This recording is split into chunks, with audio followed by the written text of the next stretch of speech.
ഓം ശാന്തി 12/8/2026 പ്രഭാതമുരളി മധുബൻ. മധുരമായ കുട്ടികളെ, ഓർമ്മയിലിരിക്കുന്നതിലൂടെ നല്ല ദശ ഉണ്ടാകുന്നു. ഇപ്പോൾ നിങ്ങൾക്ക് ബൃഹസ്പതിയുടെ ദശയാണ്. അതുകൊണ്ട് നിങ്ങളുടേത് ഉയരുന്ന കലയാണ്. ചോദ്യം: യോഗത്തിൽ പൂർണ്ണമായ ശ്രദ്ധയില്ലെങ്കിൽ അതിൻ്റെ ഫലം എന്തായിരിക്കും? നിരന്തരമായി ഓർമ്മയിലിരിക്കാനുള്ള യുക്തികൾ എന്തെല്ലാമാണ്? ഉത്തരം: യോഗത്തിൽ പൂർണ്ണ ശ്രദ്ധയില്ലെങ്കിൽ മുന്നോട്ടു പോകുന്തോറും മായ പ്രവേശിക്കുന്നു, വീണുപോകുന്നു. ദേഹാഭിമാനത്തിൽ വന്ന് ഒരുപാട് തെറ്റുകൾ ചെയ്തുകൊണ്ടേയിരിക്കുന്നു. മായ തലതിരിഞ്ഞ കർമ്മങ്ങളെല്ലാം ചെയ്യിച്ചുകൊണ്ടേയിരിക്കും, പതിതമാക്കി മാറ്റുന്നു. നിരന്തരം ഓർമ്മയിലിരിക്കുന്നതിന് വേണ്ടി വായിൽ നാണയമിടൂ, അതായത് മിണ്ടാതിരിക്കൂ, ക്രോധിക്കരുത്. ദേഹസഹിതം എല്ലാം മറന്ന് ഞാൻ ആത്മാവ് പരമാത്മാവിൻ്റെ സന്താനമാണ് എന്ന് അഭ്യസിക്കൂ. യോഗബലത്തിലൂടെ ഉണ്ടാകുന്ന പ്രാപ്തികളെയെല്ലാം സ്മൃതിയിൽ വയ്ക്കൂ. ഗീതം: ഓം നമ ശിവായ. ഓം ശാന്തി. മധുരമധുരമായ ആത്മീയ കുട്ടികൾ തൻ്റെ ആത്മീയ അച്ഛനായ ശിവബാബയുടെ മഹിമ കേട്ടു. പാപങ്ങൾ വർദ്ധിക്കുമ്പോൾ, അഥവാ മനുഷ്യരെല്ലാവരും പാപാത്മാക്കളായി മാറുമ്പോഴാണ് പതിതരെ പാവനമാക്കി മാറ്റാൻ പതിത പാവനനായ ബാബ വരുന്നത്. ആ പരിധിയില്ലാത്ത ബാബയ്ക്ക് മാത്രമാണ് മഹിമയുള്ളത്. ബാബയെ വൃക്ഷപതി എന്നും പറയുന്നു. ഈ സമയം നിങ്ങളിൽ പരിധിയില്ലാത്ത ബാബയിലൂടെ പരിധിയില്ലാത്ത ബൃഹസ്പതിയുടെ ദശയാണ്. വിശേഷിച്ചും പൊതുവേയും എന്ന 2 വാക്കുകളുണ്ടല്ലോ. ഈ 2 വാക്കുകളുടെയും അർത്ഥം ഇവിടെയാണ് തെളിയിക്കപ്പെടുന്നത്. ബൃഹസ്പതിയുടെ ദശയിലൂടെ പ്രത്യേകിച്ചും ഭാരതം ജീവൻ മുക്തമായി മാറുന്നു. അർത്ഥം തൻ്റെ സ്വരാജ്യ പദവി പ്രാപ്തമാക്കുന്നു. കാരണം സത്യമായ ബാബ വന്ന് നമ്മളെ നരനിൽ നിന്നും നാരായണനാക്കി മാറ്റുന്നു. ബാബയെ സത്യമെന്നും പറയുന്നു. ബാക്കിയുള്ള എല്ലാ മനുഷ്യരും സംഖ്യാക്രമമനുസരിച്ച് പരംധാമത്തിൽ അവനവൻ്റെ വിഭാഗങ്ങളിലേക്ക് പോകും. പിന്നീട് ഈ സൃഷ്ടിയിലേക്ക് സംഖ്യാക്രമമനുസരിച്ച് വരും. കലിയുഗത്തിൻ്റെ അവസാനം വരെ വന്നുകൊണ്ടേയിരിക്കും. ഓരോ ആത്മാവിനും അവനവൻ്റെ ധർമ്മത്തിൽ അവനവൻ്റെ പാർട്ടാണ് ലഭിച്ചിട്ടുള്ളത്. രാജ്യപദവിയിലും രാജാവ് മുതൽ പ്രജകൾക്ക് വരെ അവനവൻ്റെ പാർട്ടാണ് ലഭിച്ചിട്ടുള്ളത്. നാടകവും രാജാവ് മുതൽ പ്രജകൾ വരെയാണ്. എല്ലാവർക്കും അവനവൻ്റെ പാർട്ട് അഭിനയിക്കുക തന്നെ വേണം. ഇപ്പോൾ നമ്മളിൽ ബൃഹസ്പതിയുടെ ദശയാണ് എന്ന് കുട്ടികൾക്കറിയാം. ഒരു ദിവസം മാത്രമല്ല ബൃഹസ്പതിയുടെ ദശയുണ്ടാകുന്നത്. ഇപ്പോൾ നിങ്ങൾക്ക് ബൃഹസ്പതിയുടെ ദശ നടന്നുകൊണ്ടിരിക്കുകയാണ്. ഇപ്പോൾ നിങ്ങളുടേത് ഉയരുന്ന കലയാണ്. എത്രത്തോളം ഓർമ്മിക്കുന്നുവോ അത്രത്തോളം ഉയരുന്ന കലയായിരിക്കും. ബാബയുടെ ഓർമ്മ മറന്നുപോകുമ്പോഴാണ് മായയുടെ വിഘ്നങ്ങൾ ഉണ്ടാകുന്നത്. ഓർമ്മയിലൂടെ ദശ നല്ലതാകും. നല്ല രീതിയിൽ ഓർമ്മിക്കുന്നില്ലെങ്കിൽ താഴെ വീഴുക തന്നെ ചെയ്യും. പിന്നീട് അവരിൽ നിന്നും എന്തെങ്കിലുമൊക്കെ തെറ്റുകളും ഉണ്ടായിക്കൊണ്ടിരിക്കും. ബാബ മനസ്സിലാക്കി തന്നിട്ടുണ്ട്, ഡ്രാമ അനുസരിച്ച് മറ്റെല്ലാ ധർമ്മത്തിലുള്ളവരും പാർട്ട് അഭിനയിക്കാനായി വരുന്നു. കുട്ടികൾക്കറിയാം, നിങ്ങൾക്ക് സ്വർഗത്തിൻ്റെ ദശ അല്ലെങ്കിൽ ജീവൻ മുക്തിയുടെ ദശയാണ് ഉള്ളത്. ഡ്രാമയുടെ ചക്രം എങ്ങനെയാണ് കറങ്ങുന്നതെന്നും വിശദീകരിച്ച് മനസ്സിലാക്കണം. സൃഷ്ടിയാകുന്ന ഡ്രാമയുടെ ചക്രം വിശേഷിച്ച് ഭാരതത്തിനു വേണ്ടിയാണ് ഉണ്ടാക്കിയിരിക്കുന്നത്. ബാബ ഭാരതത്തിലാണ് വരുന്നത്. പറയാറുണ്ട്, ആശ്ചര്യത്തോടെ കേട്ടു, പറഞ്ഞുകൊടുത്തു, പിന്നീട് ഓടിപ്പോവുകയും ചെയ്തു.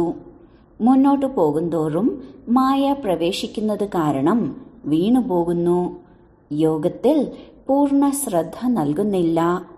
ബാബ വന്ന് സഞ്ജീവനി മരുന്ന് നൽകുന്നു, അർത്ഥം ബോധമുണർത്താനുള്ള മരുന്ന് നൽകുന്നു. നിങ്ങളാണ് ഹനുമാൻ.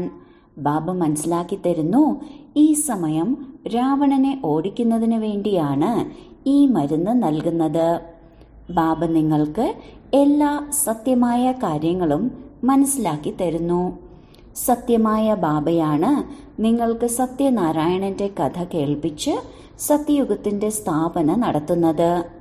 ബാബയെ പറയുന്നത് സത്യം എന്നാണ്, അർത്ഥം സത്യം പറയുന്നു. നിങ്ങളോട് ചോദിക്കുന്നു, നിങ്ങൾ ശാസ്ത്രങ്ങളെ അംഗീകരിക്കുന്നുണ്ടോ? പറയൂ, ഉണ്ട്. ഞങ്ങൾ എന്തുകൊണ്ട് ശാസ്ത്രങ്ങളെ അംഗീകരിക്കാതിരിക്കണം? ഇതെല്ലാം ഭക്തിമാർഗത്തിലെ ശാസ്ത്രങ്ങളാണ് എന്ന് ഞങ്ങൾക്കറിയാം. ഇത് നമ്മൾ അംഗീകരിക്കുന്നുണ്ട്. ജ്ഞാനവും ഭക്തിയും രണ്ട് കാര്യങ്ങളാണ്. ജ്ഞാനം ലഭിച്ചാൽ ഭക്തിയുടെ ആവശ്യം കുറവാണ്. ഭക്തി എന്നാൽ ഇറങ്ങുന്ന കല, ജ്ഞാനമെന്നാൽ കയറുന്ന കല. ഇപ്പോൾ നടന്നുകൊണ്ടിരിക്കുന്നത് ഭക്തിയാണ്. ഇപ്പോൾ നമുക്ക് ലഭിച്ചിരിക്കുന്ന ജ്ഞാനത്തിലൂടെയാണ് സദ്ഗതി ഉണ്ടാകുന്നത്. ഭക്തരുടെ രക്ഷകൻ ഒരു ഭഗവാനാണ്. ശത്രുവിൽ നിന്നാണ് രക്ഷിക്കുന്നത്. ബാബ പറയുന്നു, ഞാൻ വന്നാണ് നിങ്ങളെ രാവണനിൽ നിന്ന് രക്ഷിക്കുന്നത്. രാവണനിൽ നിന്ന് എങ്ങനെയാണ് രക്ഷിക്കുന്നതെന്ന് കാണുന്നുണ്ടല്ലോ. രാവണന് മേൽ വിജയം പ്രാപ്തമാക്കണം. ബാബ മനസ്സിലാക്കി തരുന്നു, മധുരമായ കുട്ടികളെ, രാവണനാണ് നിങ്ങളെ തമോപ്രധാനമാക്കി മാറ്റിയത്. സത്യയുഗത്തെ സതോപ്രധാനമായ സ്വർഗമെന്നാണ് പറയുന്നത്. പിന്നീട് കലകൾ കുറയാൻ ആരംഭിക്കുന്നു. അവസാനം തികച്ചും ദേഹാഭിമാനത്തിലേക്ക് വരുമ്പോൾ പതീതമായി മാറുന്നു. പുതിയ കെട്ടിടം ഉണ്ടാക്കുന്നു. 1 മാസത്തിന് ശേഷം അല്ലെങ്കിൽ 6 മാസത്തിന് ശേഷം എന്തെങ്കിലും കലകൾ കുറഞ്ഞുകൊണ്ടേയിരിക്കും. ഓരോ വർഷത്തിലും കെട്ടിടത്തെ പുതുക്കിക്കൊണ്ടിരിക്കുന്നു. കലകൾ കുറയുമല്ലോ. പുതിയതിൽ നിന്ന് പഴയത്, പിന്നീട് വീണ്ടും പഴയതിൽ നിന്ന് പുതിയത്. ഓരോ വസ്തുവിനും ഇങ്ങനെയാണ് സംഭവിക്കുന്നത്. ഈ പഴയ കെട്ടിടം 100-150 വർഷം വരെ നിലനിൽക്കും എന്നാണ് മനസ്സിലാക്കുന്നത്. ബാബ പറയുന്നു, പുതിയ ലോകത്തെയാണ് സത്യയുഗം എന്ന് പറയുന്നത്. പിന്നീട് ത്രേതായുഗത്തെ 25% കുറവാണെന്ന് പറയും. കാരണം അല്പം പഴയതാകുന്നു. ചന്ദ്രവംശികളുടെ അടയാളമായിട്ടാണ് ക്ഷത്രിയരെ കാണിക്കുന്നത്. കാരണം അവർ പുതിയ ലോകത്തിന് യോഗ്യരായി മാറിയില്ല. അതുകൊണ്ട് അവരുടെ പദവി കുറഞ്ഞുപോയി. കൃഷ്ണപുരിയിലേക്ക് പോകണമെന്നാണ് എല്ലാവരും ആഗ്രഹിക്കുന്നത്. രാമപുരിയിലേക്ക് പോകണമെന്ന് ആഗ്രഹിക്കില്ലല്ലോ. എല്ലാവർക്കും കൃഷ്ണപുരിയിലേക്ക് പോകാനാണ് ആഗ്രഹം. വൃന്ദാവനത്തിലേക്ക് പോകാൻ ഗോവിന്ദനെയും രാധയെയും ഭജിക്കൂ എന്നാണ് പാടുന്നത്. അയോധ്യയെക്കുറിച്ചല്ല പറയുന്നത്. എല്ലാവർക്കും ശ്രീകൃഷ്ണനോടാണ് വളരെ സ്നേഹമുള്ളത്. ശ്രീകൃഷ്ണനെ വളരെ സ്നേഹത്തോടു കൂടി ഓർമ്മിക്കുന്നു. കൃഷ്ണനെ കാണുമ്പോൾ കൃഷ്ണനെ പോലെയുള്ള പതി വേണം, കുട്ടി വേണം, സഹോദരനെ വേണം എന്നെല്ലാം പറയുന്നു. കൃഷ്ണന്റെ മൂർത്തി വെച്ച് വിവേകശാലികളായ ആൺകുട്ടികൾ അഥവാ പെൺകുട്ടികൾ പറയുന്നു, കൃഷ്ണനെ പോലെ ഒരു കുട്ടിയെ വേണം. കൃഷ്ണനോടാണ് ഒരുപാട് പേർക്ക് സ്നേഹം. എല്ലാവരും ആഗ്രഹിക്കുന്നത് കൃഷ്ണപുരിയാണ്. എന്നാൽ ഇപ്പോൾ കംസപുരിയാണ്, രാവണപുരിയാണ്. കൃഷ്ണപുരിക്ക് ഒരുപാട് മഹത്വമുണ്ട്. എല്ലാവരും ഓർമ്മിക്കുന്നത് കൃഷ്ണനെയാണ്. ഇപ്പോൾ ബാബ പറയുന്നു, നിങ്ങൾ ഇത്രയും സമയമായി ഓർമ്മിച്ചു വന്നു. ഇനി കൃഷ്ണപുരിയിലേക്ക് പോകുന്നതിന് വേണ്ടി കൃഷ്ണന്റെ കുലത്തിലേക്ക് പോകുന്നതിനുള്ള പുരുഷാർത്ഥം ചെയ്യൂ.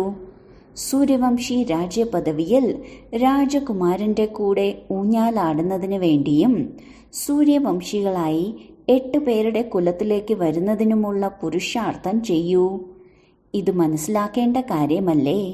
ബാബ പറയുന്നു, എത്രത്തോളം സാധിക്കുന്നുവോ മന്മനാഭവ സ്ഥിതിയിൽ കഴിയൂ. ഓർമ്മയിലിരിക്കുന്നില്ല എങ്കിലാണ് താഴേക്ക് വീഴുന്നത്. ജ്ഞാനം ഒരിക്കലും താഴേക്ക് വീഴ്ത്തുന്നില്ല. ഓർമ്മയിലിരിക്കുന്നില്ലെങ്കിൽ വീണുപോകും. ഇതിനെക്കുറിച്ചാണ് അല്ലാഹുവിൻ്റെയും അലാവുദ്ദീൻ്റെയും ഹാത്തം തായിയുടെയും നാടകം ഉണ്ടാക്കിയിട്ടുള്ളത്. ഓർമ്മയിലിരിക്കുന്നതിന് വേണ്ടി വായിൽ നാണയം ഇടുമായിരുന്നു. ആർക്കെങ്കിലും ക്രോധം വരുമ്പോൾ എന്തെങ്കിലുമൊക്കെ പറയുന്നു. അതുകൊണ്ടാണ് പറയുന്നത് വായിൽ എന്തെങ്കിലും ഇടൂ എന്ന്. സംസാരിക്കുന്നില്ലെങ്കിൽ ക്രോധം വരില്ല. ബാബ പറയുന്നു, ഒരിക്കലും ആരോടും ക്രോധിക്കരുത്. എന്നാൽ ഈ കാര്യങ്ങളൊന്നും പൂർണ്ണമായും മനസ്സിലാക്കാതെയാണ് ശാസ്ത്രങ്ങളിൽ എന്തൊക്കെയോ എഴുതി വച്ചിരിക്കുന്നത്. ബാബ യാഥാർത്ഥ്യമാണ് മനസ്സിലാക്കി തരുന്നത്. ബാബ വരുമ്പോഴാണ് മനസ്സിലാക്കി തരാനും സാധിക്കുന്നത്. കാലം വന്നുപോയവരുടെ മഹിമയാണ് പാടുന്നത്. വന്നുപോയ ടാഗോറിൻ്റെയും ഝാൻസി റാണിയുടെയും നാടകം ഉണ്ടാക്കിയിട്ടുണ്ട്. ശിവബാബയും ഈ ഭൂമിയിൽ വന്നുപോയത് കാരണമാണല്ലോ ശിവജയന്തിയും ആഘോഷിക്കുന്നത്.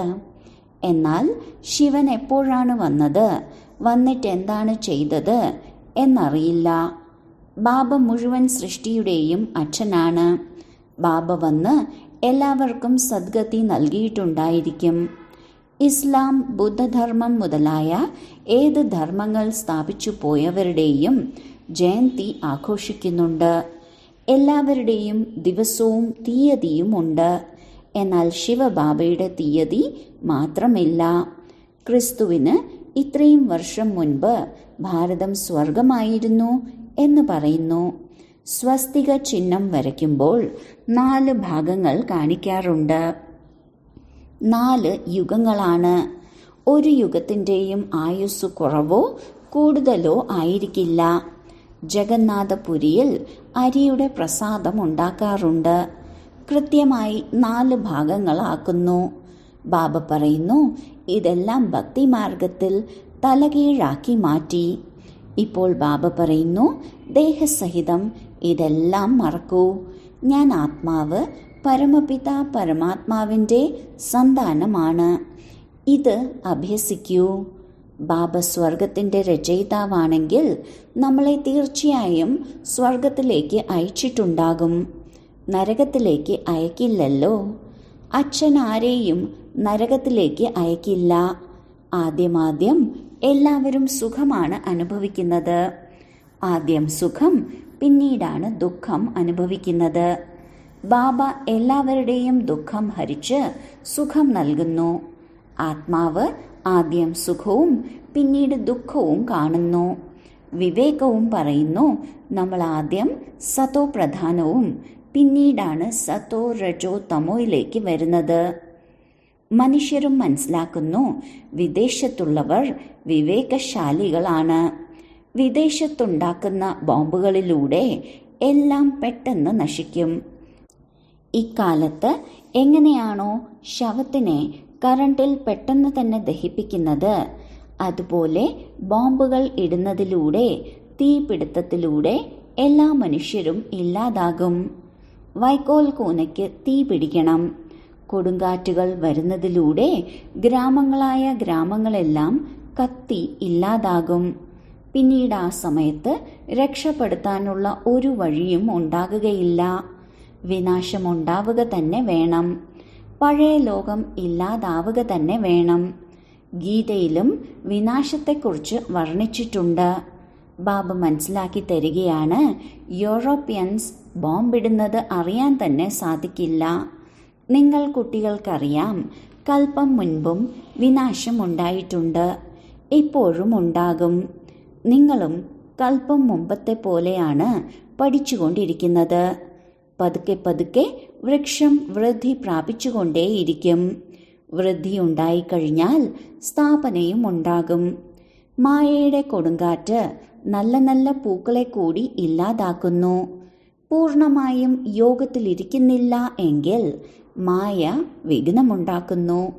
ബാബയുടെ കുട്ടിയായി പവിത്രമായി ജീവിക്കാമെന്ന പ്രതിജ്ഞ ചെയ്തതിനു ശേഷം വികാരത്തിൽ വീഴുകയാണെങ്കിൽ പേര് മോശമാക്കുന്നു.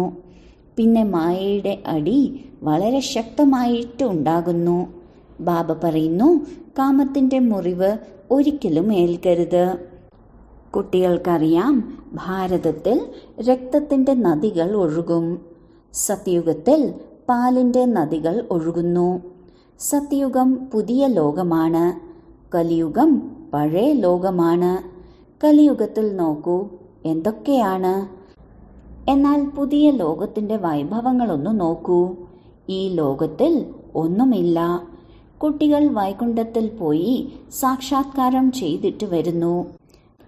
സൂക്ഷ്മവതനത്തിൽ പഴച്ചാറ് കുടിച്ചു, ഇത് ചെയ്തു എന്നെല്ലാ സാക്ഷാത്കാരവും ഉണ്ടാകുന്നു. നമ്മൾ മൂലവതനത്തിലേക്കാണ് പോകുന്നത് എന്ന് പറയുന്നു. ബാബ വൈകുണ്ഠത്തിലേക്ക് അയക്കുന്നു. ഈ സാക്ഷാത്കാരങ്ങളെല്ലാം ഡ്രാമയുടെ തുടക്കത്തിൽ അടങ്ങിയിട്ടുണ്ട്. ഈ സാക്ഷാത്കാരത്തിൽ ഒന്നുമില്ല. ഒരുപാട് കുട്ടികൾ സൂക്ഷ്മവതനത്തിലേക്ക് പോയി പഴച്ചാറെല്ലാം കുടിക്കുമായിരുന്നു. എന്നാൽ അവരൊന്നും ഇന്നില്ല. നല്ല നല്ല ഒന്നാന്തരമായ കുട്ടികളാണ് അപ്രത്യക്ഷമായത്.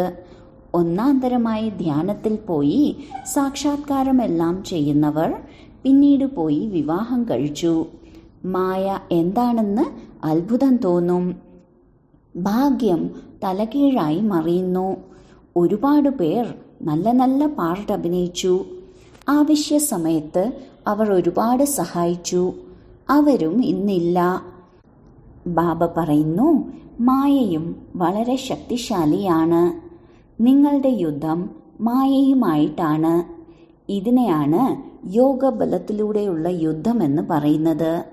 യോഗബലത്തിലൂടെ എന്ത് പ്രാപ്തിയാണ് ഉണ്ടാകുന്നതെന്ന് ആർക്കും അറിയില്ല. ഭാരതത്തിൻ്റെ പ്രാചീന യോഗമാണെന്ന് മാത്രം പറയുന്നു. മധുരമധുരമായ കുട്ടികൾക്ക് യോഗത്തെക്കുറിച്ച് മനസ്സിലാക്കി തരുന്നു. രാജയോഗം പ്രാചീനമാണെന്ന് പാടപ്പെട്ടിട്ടുണ്ട്. തത്വചിന്തകരിലൊന്നും ഈ ആത്മീയ ജ്ഞാനം ഇല്ല. ജ്ഞാനത്തിൻ്റെ സാഗരൻ ആത്മീയ അച്ഛനാണ്. ശിവായ നമഃ എന്നു പാടുന്നത് ശിവനെയാണ്. ശിവന്റെ മഹിമയാണ് പാടപ്പെട്ടിട്ടുള്ളത്. ബാബ വന്ന് നിങ്ങൾക്ക് എത്ര ജ്ഞാനമാണ് മനസ്സിലാക്കി തരുന്നത്. ഇതിനെ ജ്ഞാനത്തിൻ്റെ മൂന്നാമത്തെ നേത്രമെന്നാണ് പറയുന്നത്. സ്വയത്തെ ത്രികാലദർശി എന്ന് പറയാനുള്ള ശക്തി ആരിലുമില്ല. ത്രികാലദർശികൾ ബ്രാഹ്മണർ മാത്രമാണ്. ബ്രാഹ്മണരിലൂടെയാണ് യജ്ഞം രചിച്ചിട്ടുള്ളത്. രുദ്രജ്ഞാന യജ്ഞമെന്ന് പറയാറില്ലേ? രുദ്രനെന്ന് ശിവനെയാണ് പറയുന്നത്. ശിവന് ഒരുപാട് പേരുകൾ വെച്ചിട്ടുണ്ട്. ഓരോ ദേശത്തിലും ഒരുപാട് വ്യത്യസ്തമായ പേരുകളുണ്ട്. ബാബയ്ക്കല്ലാതെ മറ്റാർക്കും ഇത്രയും പേര് ഇല്ല. ബാബയെ തന്നെയാണ് ബബൂൽനാഥൻ എന്ന് വിളിക്കുന്നത്. മുള്ളുകളെയാണ് ബബൂൽ എന്ന് പറയുന്നത്. ബാബ മുള്ളുകളെ പൂക്കളാക്കി മാറ്റുന്നു. അതുകൊണ്ടാണ് ബാബയുടെ പേര് ബബൂൽനാഥൻ എന്ന് വെച്ചിരിക്കുന്നത്. ബോംബെയിൽ ബബൂൽനാഥ ക്ഷേത്രത്തിൽ ഒരുപാട് ഉത്സവങ്ങൾ ഉണ്ടാകാറുണ്ട്. എന്നാൽ അർത്ഥമൊന്നും മനസ്സിലാക്കുന്നില്ല. ബാബ മനസ്സിലാക്കി തരുന്നു. ബാബയുടെ യഥാർത്ഥ പേര് ശിവനെന്നാണ്. കച്ചവടക്കാരും ബിന്ദുവിനെ ശിവനെന്നാണ് പറയുന്നത്. 1, 2 എണ്ണി 10 ആകുമ്പോൾ ശിവനെന്ന് പറയും. ബാബ പറയുന്നു, ബിന്ദുവാകുന്ന ഞാൻ ഒരു നക്ഷത്രമാണ്. ഒരുപാട് പേർ ഡബിൾ തിലകമെല്ലാം ചാർത്താറുണ്ട്. മാതാവിൻ്റെയും പിതാവിൻ്റെയും, അതായത് ജ്ഞാനസൂര്യൻ്റെയും ജ്ഞാനചന്ദ്രൻ്റെയും അടയാളമാണ്. എന്നാൽ അവർക്ക് അർത്ഥമറിയില്ല. ബാബ യോഗത്തെക്കുറിച്ച് മനസ്സിലാക്കി തരികയായിരുന്നു. യോഗം എത്ര പ്രസിദ്ധമാണ്. ഇപ്പോൾ നിങ്ങൾ കുട്ടികൾ യോഗം എന്ന വാക്ക് ഉപേക്ഷിക്കൂ, ഓർമ്മിക്കൂ. ബാബ മനസ്സിലാക്കി തരുന്നു. യോഗം എന്ന വാക്ക് പറഞ്ഞാൽ മനസ്സിലാക്കാൻ സാധിക്കില്ല. ഓർമ്മ എന്ന് പറയൂ. ബാബയെ ഒരുപാട് ഓർമ്മിക്കണം. ബാബയെ പ്രിയതമനെന്നും പറയുന്നു. ബാബ രാജ്ഞിയാക്കി മാറ്റുകയല്ലേ? ബാബയാണ് വിശ്വത്തിൻ്റെ രാജധാനിയുടെ സമ്പത്ത് നൽകുന്നത്. സത്യുഗത്തിൽ ഒരച്ഛൻ മാത്രമാണ് ഉള്ളത്.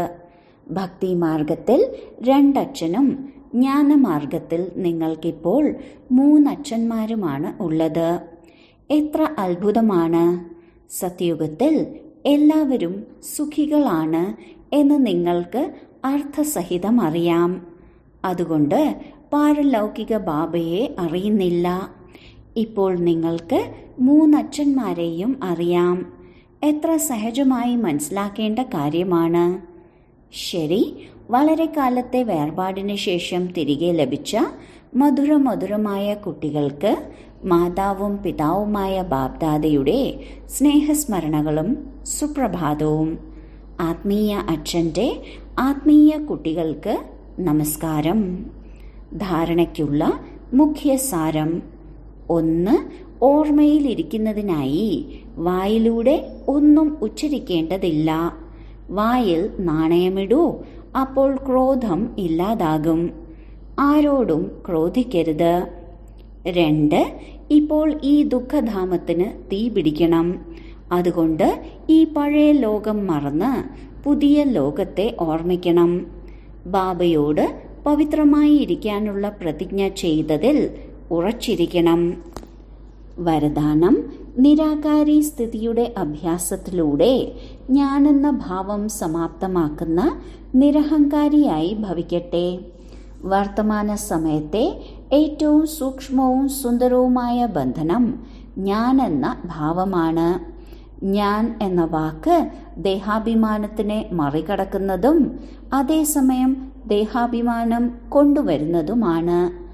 ഞാൻ എന്ന ഭാവം വിപരീത രൂപത്തിൽ വന്നാൽ ബാബയുടെ പ്രിയപ്പെട്ട കുട്ടിയായി മാറുന്നതിന് പകരം മറ്റേതെങ്കിലും ആത്മാവിൻ്റെയോ പേര്, പ്രശസ്തി, പദവി എന്നിവയ്ക്കോ പ്രിയപ്പെട്ടതായി മാറുന്നു.